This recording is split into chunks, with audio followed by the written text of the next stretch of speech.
On peut ensuite, après avoir compris les différentes propriétés asymptotiques de notre estimateur du maximum de vraisemblance, on va étudier ça en pratique sur des exemples concrets qui sont très souvent donc usités.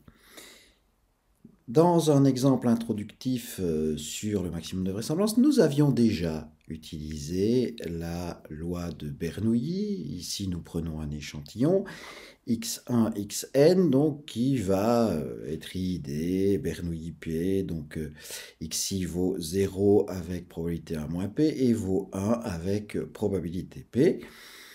Et la log vraisemblance, dans ce cas-ci, nous savons de quoi il s'agit. On a pour la vraisemblance un produit de xi exposant, de p, pardon, exposant xi, 1 moins p exposant 1 moins xi. On passe tout ça au logarithme, comme nous l'avons déjà vu, et nous avons ainsi une log vraisemblance version échantillon donnée par cette quantité. Et donc ici, dans cette quantité, donc on a passé au logarithme ce produit, donc ça fait une somme de log, puis les xi qui étaient à l'exposant passent ici, 1 moins xi passe ici.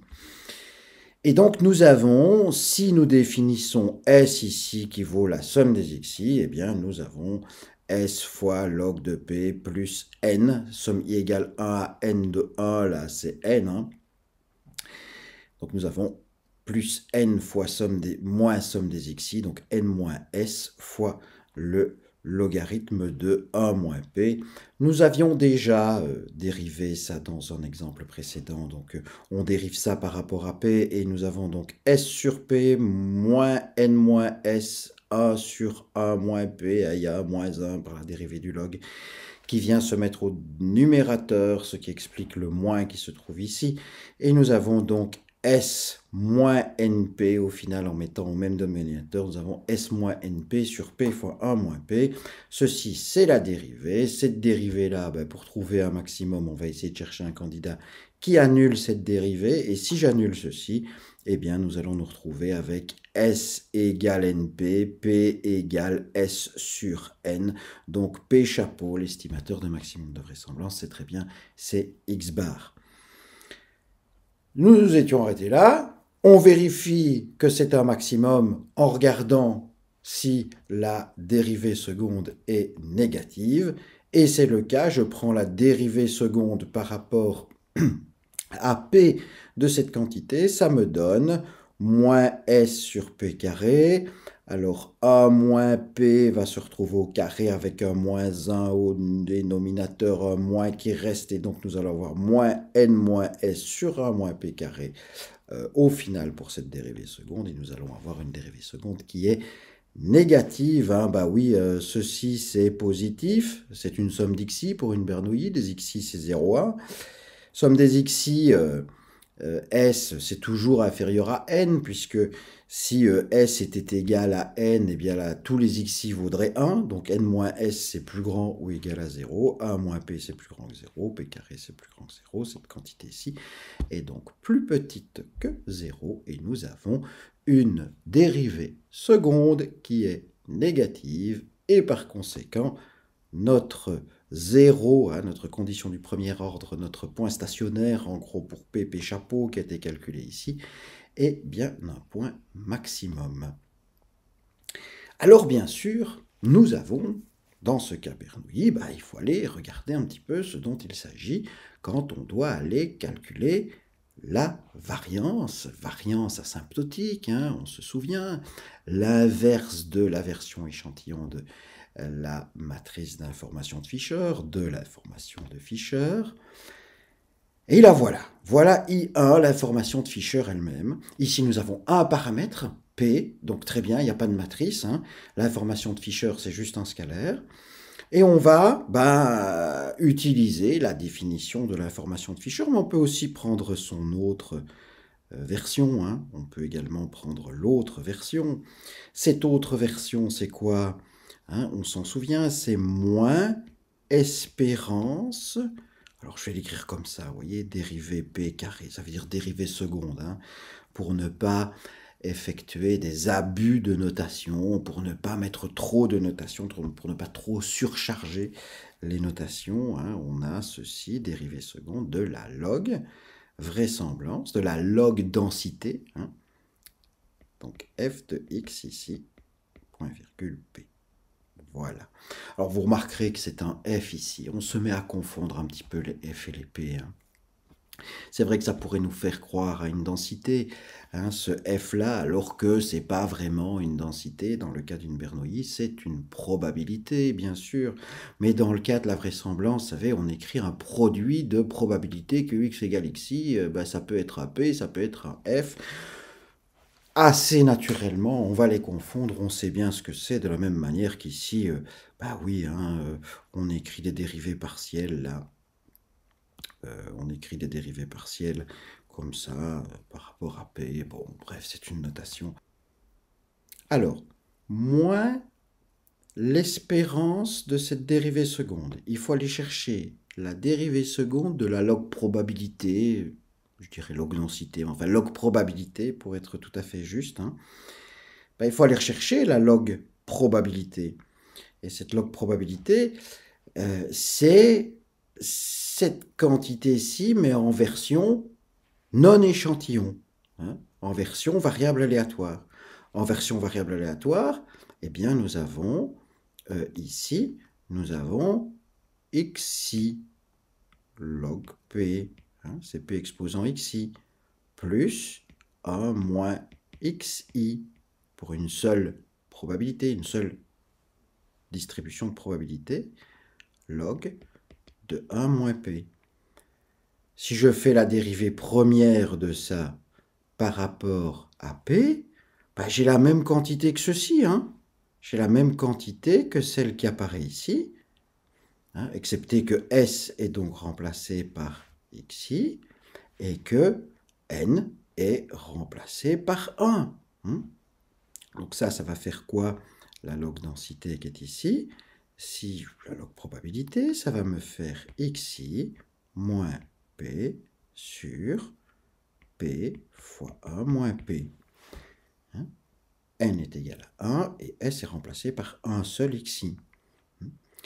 Et puis si on effectue la dérivée seconde de cela, encore une fois, ça va faire la même chose, sauf qu'on va remplacer n par 1 et s par xi. Donc on va avoir ici xi moins xi sur p carré moins 1 moins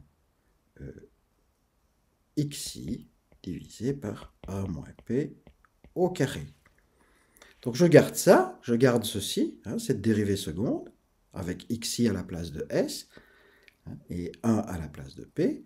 Et qu'est-ce qu'on doit faire? On doit calculer l'espérance, ou moins l'espérance, de cette quantité-là, hein, moins l'espérance de cette quantité-là, et ça nous donne l'information de Fisher. Et bien on fait moins l'espérance, hein. Donc les moins, on sait bien qu'ils vont partir ici. On fait alors l'espérance, je vais la noter, l'espérance, on calcule juste l'espérance de x sur p carré, plus 1 moins x, hein, on transforme le petit x en grand X, on le retransforme en variable aléatoire. C'est dans la définition de l'information de Fisher, et au dénominateur, j'ai 1 moins p carré ici. Et ça, c'est égal à quoi, ça? Eh bien, l'espérance de x pour une Bernoulli, c'est p. Donc ici, on se retrouve avec p sur p carré, ça fait 1 sur p. 1 moins x, l'espérance de 1 moins x, hein, c'est 1 moins l'espérance de x, donc c'est plus 1 moins p sur 1 moins p carré. Et donc ça nous fait 1 sur p plus 1 sur 1 moins p carré.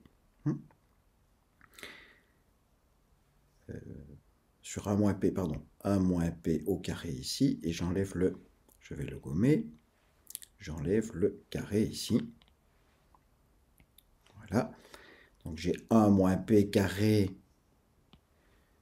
ici, donc j'ai l'espérance de 1 moins x, ça fait 1 moins p, divisé par 1 moins p carré. Je simplifie, ça me fait 1 sur 1 moins p.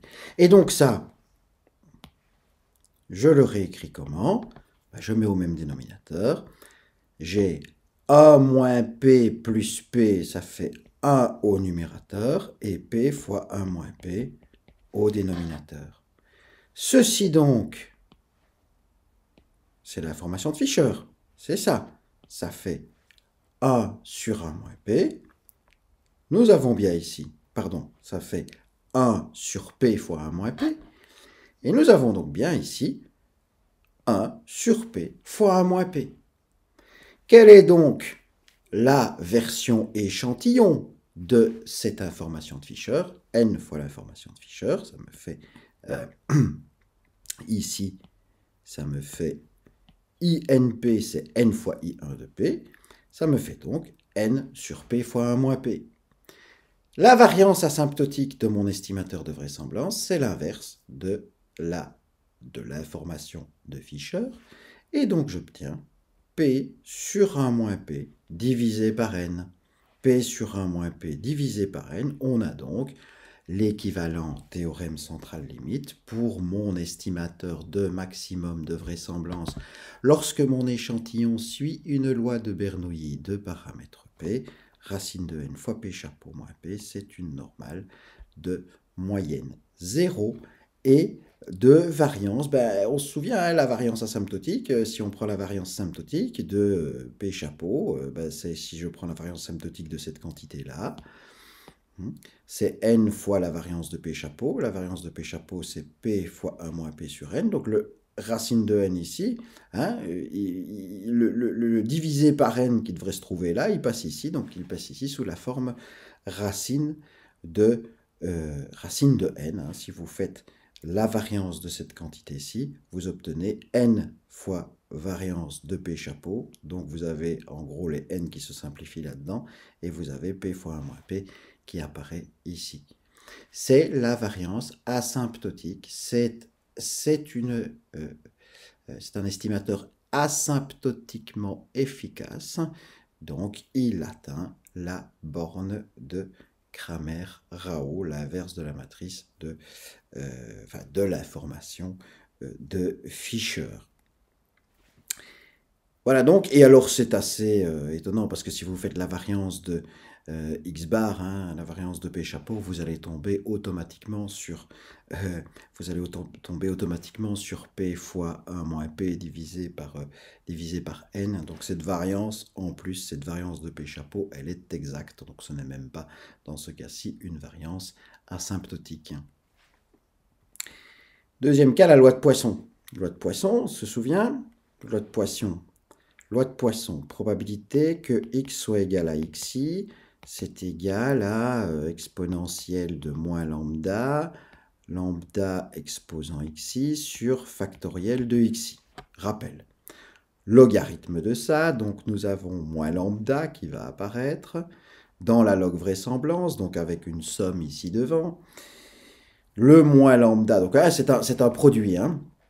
On est d'accord qu'on va faire le produit de ça pour tous les i, et puis on va mettre le logarithme devant. Donc si on fait le produit, on se retrouve avec n fois l'exponentielle de moins lambda. Hein. Donc le logarithme de ce produit, ça va faire la somme des logs. Donc somme égale 1 à n des moins lambda. Et puis on a des lambda exposant xi, donc c'est... si je passe tout ça, c'est logarithme, c'est lambda, pardon, exposant xi, j'ai un produit de n fois lambda exposant xi, le log de ça, c'est la somme des logs, c'est la somme des logs de lambda exposant xi, donc c'est xi qu'on met devant le logarithme, ça devient la somme des xi log de lambda. Et puis on a 1 sur xi factoriel, on a ça encore une fois, un produit de facteurs où nous avons n facteurs 1 sur factoriel de xi. C'est un produit, on passe au logarithme, ça devient une somme de log de 1 sur factoriel de xi, donc moins log de factoriel de xi. On va dériver ça. Ça, c'est la version échantillon de la log probabilité, log distribution de probabilité pour une discrète, encore une fois ici la Poisson. Hein. Ben, on dérive ceci par rapport à lambda, ça nous fait somme i égale 1 à n de moins 1. Hein. Somme de 1, ça fait n, donc il y a bien un moins n qui va apparaître ici. Somme des xi log de lambda, ça fait somme des xi divisé par lambda. Somme des xi divisé par lambda. Ceci ne dépend pas de lambda, sa dérivée est donc 0.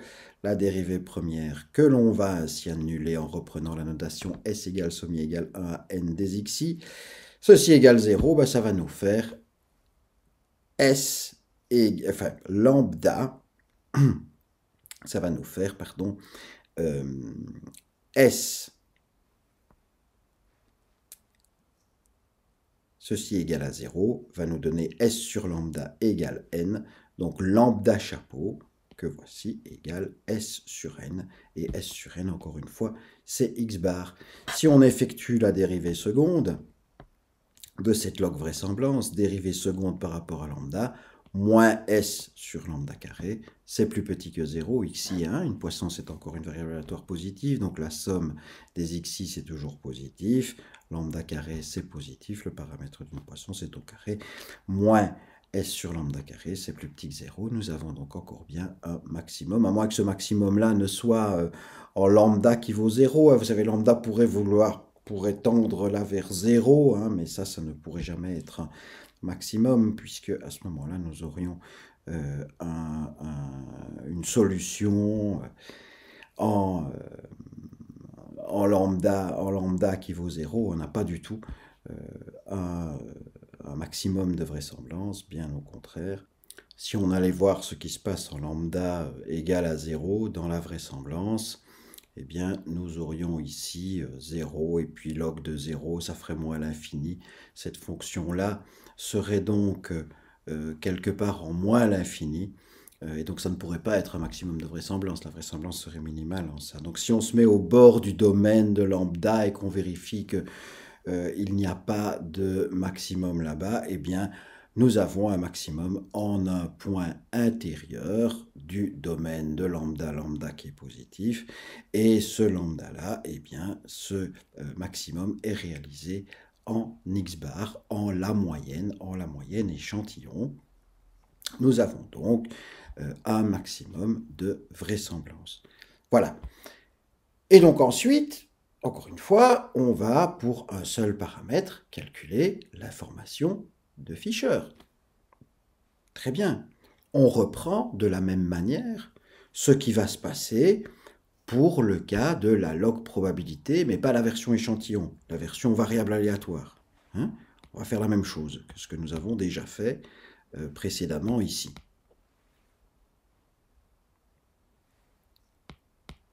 Voilà. Donc nous avons ici, S, c'est remplacé par xi, encore une fois. Hein. Si vous refaites les calculs, on va tomber sur une log vraisemblance que vous allez dériver deux fois, non pas avec une somme, mais sans la somme égale à n, et on va tomber sur xi, donc on va tomber sur moins xi divisé par lambda carré, je ne refais pas les calculs, hein.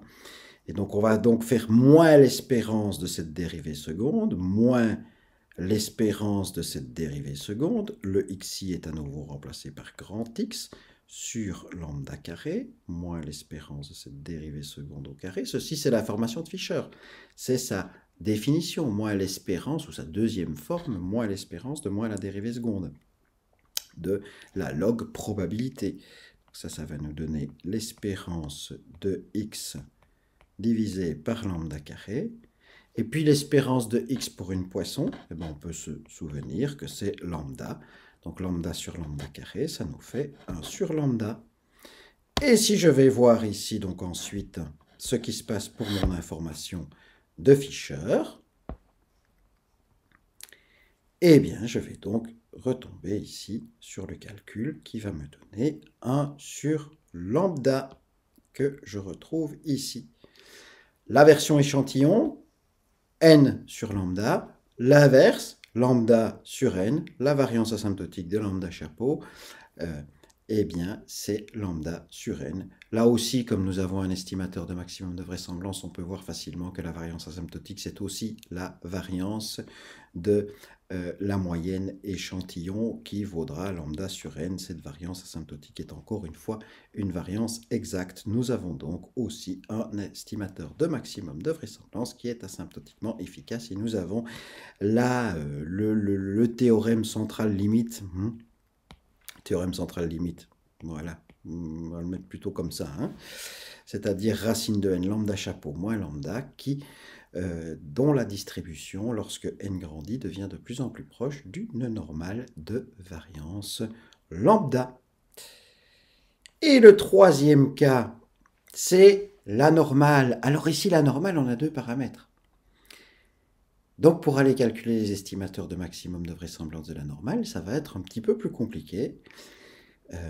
On va se rappeler de la densité d'une normale. La densité normale, cette densité normale F, on peut l'écrire F mu sigma carré de x, c'est égal à 1 sur racine de 2pi sigma carré exponentielle de moins x moins mu au carré sur 2 sigma carré.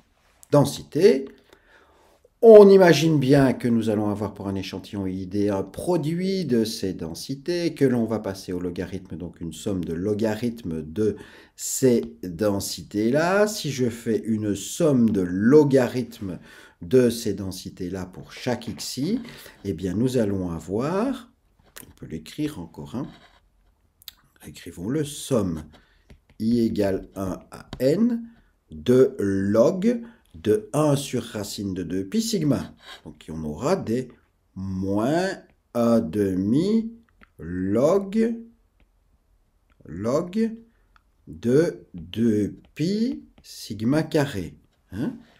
Log de 1 sur racine de 2pi sigma carré, c'est log de 2pi sigma carré exposant moins 1 demi. Et le moins 1 demi, on le met devant le log.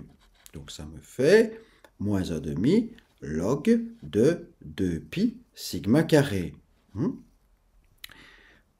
Plus, alors somme I égale 1 à n, encore une fois, mais donc plus le logarithme de l'exponentielle. Donc ici va intervenir quoi? Qu'est-ce qui va intervenir, pardon? 1 sur 2 sigma carré. Il y a un moins ici qui traîne, donc je dois mettre un moins ici. Xi moins mu au carré. Et donc on voit bien apparaître ici, quand on regarde cette quantité-là, on va bien voir apparaître ceci ici. Ici, nous avons une quantité qui ne dépend pas de i, de xi. Donc on va avoir moins 1 demi, on va juste avoir n fois cette quantité-là, moins n demi log de 2pi sigma carré. Et puis ici, somme i égale 1 à n, moins 1 sur 2pi sigma carré, somme i égale 1 à n des xi moins mu au carré. Voilà donc ma log vraisemblance. Cette log vraisemblance pour la normale, on va donc aller la dériver à la fois par rapport à mu et par rapport à sigma carré. Dérivons par rapport à mu. Très bien, pas besoin du premier terme, il ne dépend pas de mu. Le second terme, sa dérivée par rapport à mu, nous allons donc avoir ici la dérivée de xi moins mu au carré, donc ça va faire 2 fois xi moins mu fois moins 1, et on va simplifier les 2 et les moins, nous allons avoir la dérivée de la log vraisemblance qui vaudra 1 sur sigma carré, somme i égale 1 à n des xi moins mu. Autrement dit, on a tout de suite, vous voyez, l'estimateur du maximum de vraisemblance dans le cas de la normale. Ce serait étonnant que ce soit différent. Ceci égale à 0, ça nous donne mu chapeau estimateur de maximum de vraisemblance qui est égal à 1 sur n, somme i égale 1 à n des xi, donc xn bar, la moyenne échantillon. Je rappelle, somme i égale 1 à n des mu, ici, ça fait n mu, bien sûr. Donc ça nous fera mu chapeau, estimateur de maximum de vraisemblance, qui fait somme i égale 1 à n des xi, divisé par n. Je dérive ensuite par rapport à sigma carré. Et là, sigma carré, il intervient et ici et ici. Il faut dériver par rapport à sigma carré. Donc nous avons Le logarithme ici de 2pi sigma carré, ça va nous faire dériver par rapport à sigma carré 1 sur 2pi sigma carré. Il y a 2pi qui va revenir au numérateur. Les 2pi vont donc se simplifier. Il y aura donc un 1 sur sigma carré qui va apparaître, un 1 sur sigma carré qui doit apparaître dans cette dérivée. Voilà, et le moins n demi là devant qui reste là, donc ça va faire moins n demi sigma carré. Le voilà. On dérive par rapport à sigma carré cette quantité-ci ensuite. Donc ici, somme des xi moins mu carré va rester, le 1 demi va rester également. Il va y avoir la dérivée par rapport à sigma carré de moins 1 sur sigma carré. Ben ça fait 1 sur sigma 4, dérivé par rapport à sigma carré. Attention de ne pas confondre, ici l'exposant est au carré, on dérive par rapport à sigma carré, pas par rapport à sigma. Donc il y a un 1 sur sigma 4 qui apparaît. Et tout le reste, tous les facteurs sont restés ici. Donc, il va y avoir ici plus 1 sur 2 sigma 4, plus 1 sur 2 sigma 4. Le voilà. Somme des xi moins mu au carré. On annule ça pour essayer de découvrir l'estimateur de maximum de vraisemblance de sigma carré. Donc, il y a égal à 0, ceci égal à 0. Ça va nous faire n sur 2 sigma carré égale cette quantité. Si les deux se simplifient, le sigma carré repasse de l'autre côté de l'égalité. Ça va nous faire sigma carré chapeau qui vaudra 1 sur n, sommier égal à n des xi moins mu carré. Et là-dedans, il y a le mu, qui doit être remplacé par son estimateur de maximum de vraisemblance qui a été calculé précédemment. On le substitue pour avoir donc les zéros du gradient, le zéro des dérivées premières par rapport aux deux paramètres que nous étudions. Petite remarque, ce n'est pas l'estimateur de la variance classique que l'on a vu précédemment. L'estimateur de la variance classique, elle prend n-1 ici.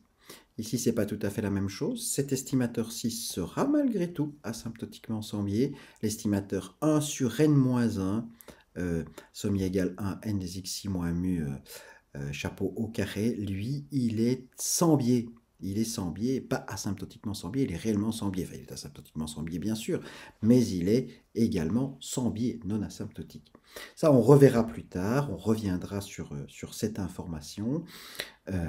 Il y a des avantages également à prendre cet estimateur-là comme estimateur de variance. Lorsque n est grand, il y a peu de différence entre 1 sur n multiplié par somme des xi moins mu chapeau carré et 1 sur n-1, somme égale 1 n des xi moins mu chapeau carré. Voilà, on reviendra là-dessus, mais l'estimateur de maximum de vraisemblance de la variance dans la normale, c'est bel et bien celui-ci. Ce n'est pas un estimateur qui est sans biais, il est seulement asymptotiquement sans biais, ça on peut le montrer. On le sait même. Maintenant, on va calculer l'information de Fisher. Mais maintenant, c'est une matrice. Il y a donc une hessienne à aller calculer. Une hessienne à aller calculer, si on veut calculer directement la hessienne. On peut aussi recourir à la première définition de l'information de Fisher, de la matrice d'information de Fisher, c'est-à-dire le gradient fois le gradient transposé. Le gradient, c'est le vecteur des dérivées premières de la log densité, et on va retrouver ce vecteur ici. Ça, c'est le gradient, c'est-à-dire le vecteur des dérivées premières de la log densité par rapport à ces paramètres dans ce cas-ci. Et puis on la transpose. Voilà, ça c'est le gradient transposé. Et ça, c'est un peu comme le carré, dans la première forme de l'information de Fisher, c'est le gradient fois le gradient transposé. C'est l'information de Fisher dans le cas ici à 2 dimensions, matrice d'information de Fisher. Ceci, c'est une matrice,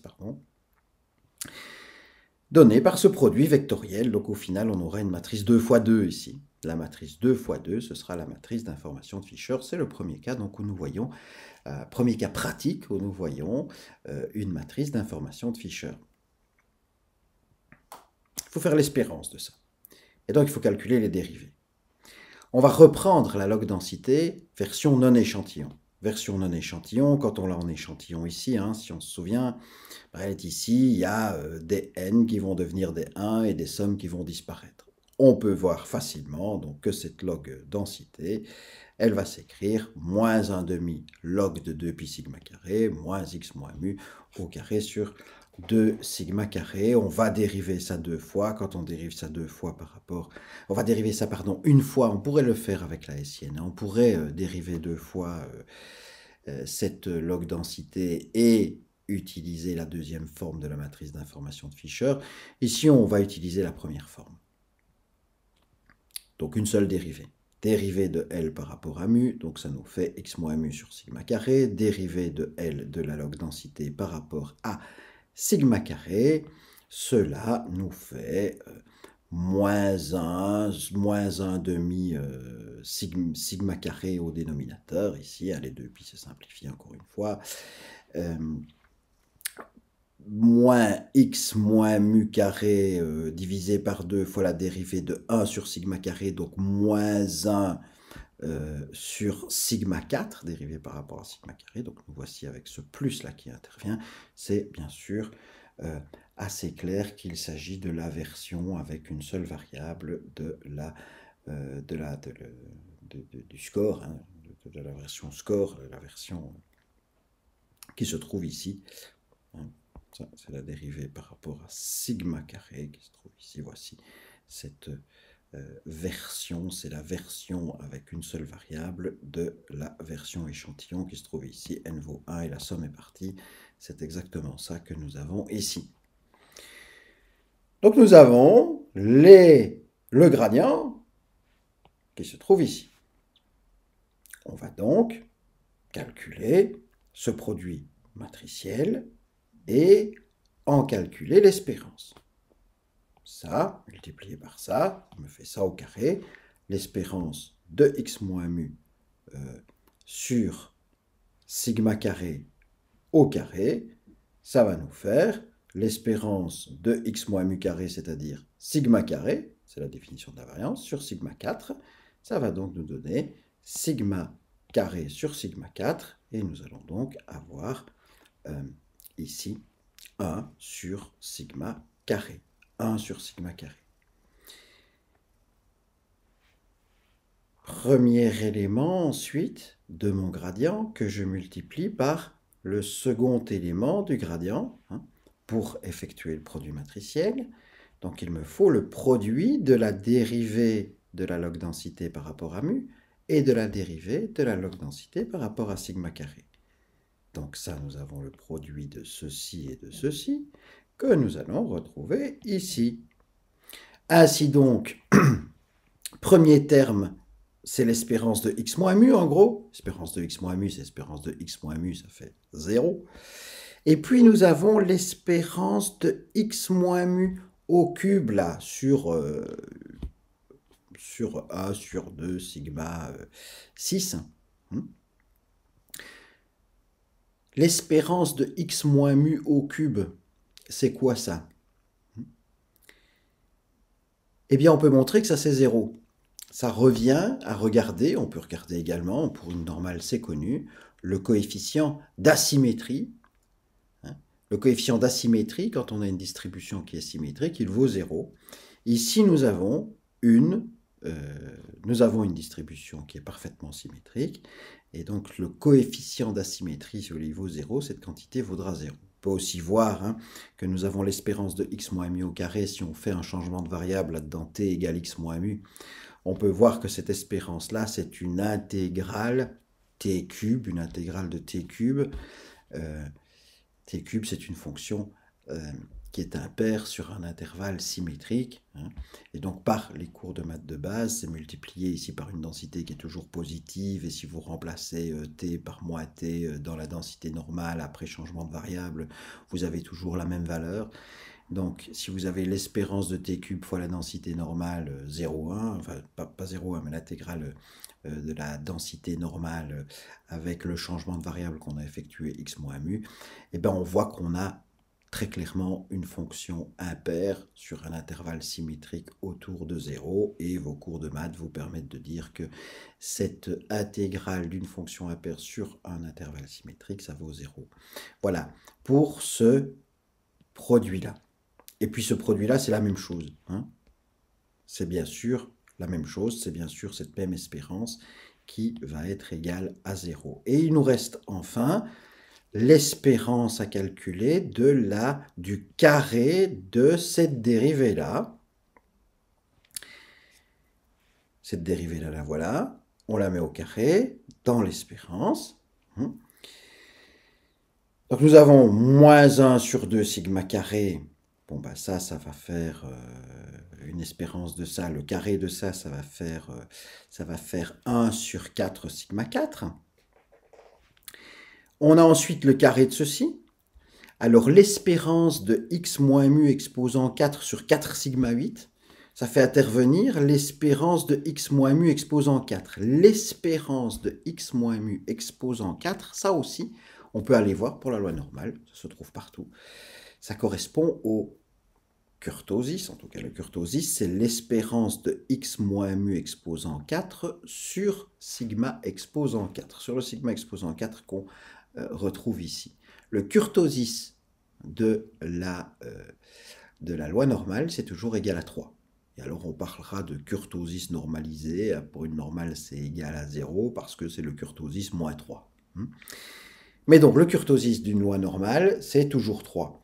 Et c'est pour ça que on parlera souvent d'excess kurtosis en finance quand on a des queues plus épaisses de la normale. Hein. C'est quand il y a un kurtosis qui est plus grand que 3. Un kurtosis plus grand que 3, ça traduit une normale dont les bords gauche et bords droit, c'est plus vraiment une normale, mais ça ressemble à une normale, c'est une courbe en cloche, dont les queues à gauche et à droite sont plus hautes que celles de la normale. Il y a un excess kurtosis, et quand vous faites des calculs de probabilité de perte extrême en finance, eh bien, vous devez supposer que qu'on a souvent des distributions qui sont avec un excès de kurtose, c'est-à-dire un excès de kurtose par rapport à la normale, c'est-à-dire des queues un peu plus épaisses. La queue à gauche, là, pour les pertes, elle peut être plus grande que celle de la normale, son kurtosis est à ce moment-là plus grand que 3. Ça, c'est pour information. Vous reverrez ça de manière beaucoup plus approfondie plus tard. Mais tout ça pour dire que simplement, cette quantité-là, c'est bien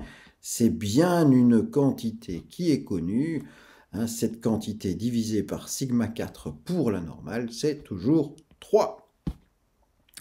Et donc, au final, si vous effectuez... alors oui, pardon, on a oublié le double produit. Donc, il y a le double produit, donc c'est 2 fois, moins 2 fois cette quantité-ci, donc les deux se simplifient sur sigma carré, apparaît également alors une espérance de x moins mu carré, c'est-à-dire une variance, c'est-à-dire un sigma carré, et si vous mettez tous ces sigma carrés ensemble, eh bien vous obtenez finalement cette dérivée par rapport à sigma carré au carré qui vaudra 1 sur 2 sigma 4. Autrement dit, les éléments de ma matrice d'information de Fisher, voilà l'élément 1, 1, l'élément 1, 1, l'élément 1, 2, l'élément 2, 1 et l'élément 2, 2. Au final, cela nous amène à 1 sur sigma carré, qu'on avait calculé ici, qu'on retrouve ici, 1 sur 2 sigma 4, qu'on va retrouver ici, et le 0 qui est ici, on le retrouve ici sur les éléments non diagonaux de cette matrice. Voilà une information de Fisher, une version échantillon de l'information de Fisher, c'est n fois ça, n fois cette quantité-ci, la revoilà. Et donc ça veut dire que si j'inverse ça, eh bien j'obtiens la variance-covariance, dira-t-on, asymptotique qu'on va retrouver dans la loi normale. J'inverse ceci. Qu'est-ce que c'est l'inverse de ceci? Il y a n qui vient au dénominateur, sigma carré vient au numérateur, 2 sigma 4 vient au numérateur. Ce qui va se passer, donc, c'est que quand on va regarder le théorème central limite, la normalité asymptotique de l'estimateur de maximum de vraisemblance, mais cette fois-ci du vecteur qui se trouve ici, le vecteur Ben, au lieu d'avoir une variance asymptotique dans la normale, ça va être une matrice, dira-t-on, de variance-covariance.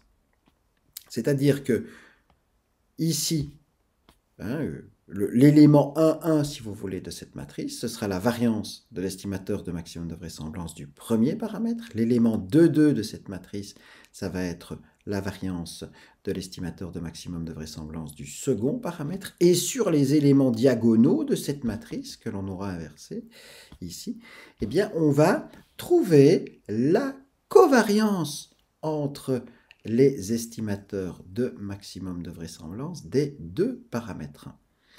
Et celle-là, elle vaudra 0 ici. La covariance asymptotique entre mu chapeau et sigma chapeau carré, c'est 0.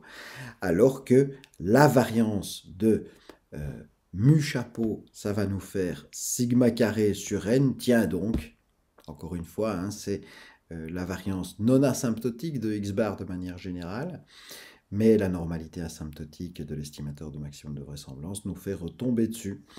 Et puis la variance de sigma chapeau carré, ben, ce sera 2 sigma 4 sur n, variance de l'estimateur de maximum de vraisemblance, variance asymptotique pour sigma chapeau carré. Et voilà, estimateur de maximum de vraisemblance, cas pratique ici pour un estimateur qui a deux composantes, hein, mu et sigma carré, et estimateur qui est également, dans ce cas-ci, asymptotiquement efficace. Il atteint la borne de Krauss-Ramer, la borne de Kramer-Rao, pardon. Ben oui, sa variance asymptotique est plus petite que la variance asymptotique de n'importe quel autre estimateur asymptotiquement non biaisé. Ceci conclut les premiers exemples pratiques que nous voyons dans ce cours.